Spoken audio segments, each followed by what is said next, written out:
Good afternoon and welcome to part 3 of our miniseries, A Week in the Life of Jesus, where we've been diving into Holy Week, Passion Week, and seeing what it is that Jesus has been doing each of these days and how we can continue to better our hearts, better prepare ourselves for Easter Sunday. Now, if you haven't been with us these last few days, just a quick recap. On Monday, we saw how Jesus entered into the temple and he cast out money exchangers and animal sellers because they were cheating people out of really being able to authentically worship God.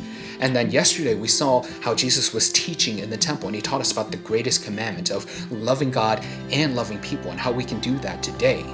And here on Wednesday we see Jesus continuing his teachings in the temple, and we read about a story of a widow who gave everything she had. And so if you'll open your Bibles, we're going to be in Luke chapter 21 verse 1.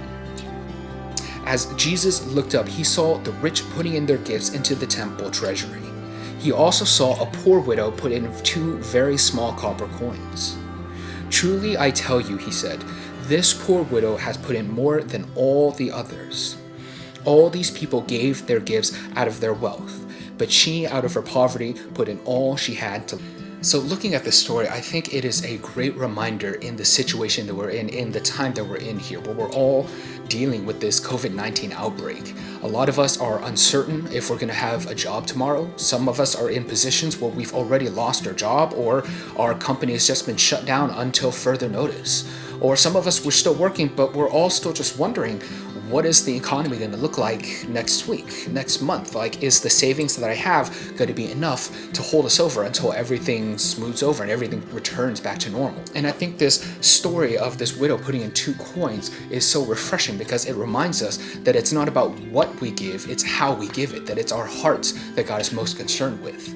So yes, while we're called to give monetarily to the church so that the church can do the mission work and the ministries here locally as well as globally, there are more important things that we can often give in replacement of money. For example, I'm sure if we all went into our closets, we could find t-shirts and jeans and pants and all kinds of things that maybe we just don't wear as often, or maybe they just don't fit us the same way as they used to, or perhaps even that we just have so many of them that we just don't need that many of this item that we can package up and put into a bag and donate to people who are in need of clothes right now.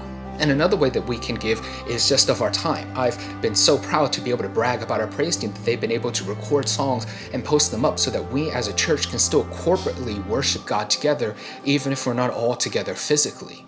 And so you can give of your time to God. So with this COVID-19 outbreak all around us, give in whatever way that you can, whether it be monetarily, whether it be with your possessions, or whether it be with your time.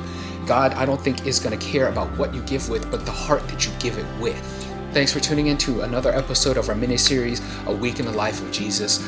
Don't forget to invite your friends and family to our Easter Sunday service. The link will be right here at the bottom, and we hope to see you guys tomorrow for our next episode.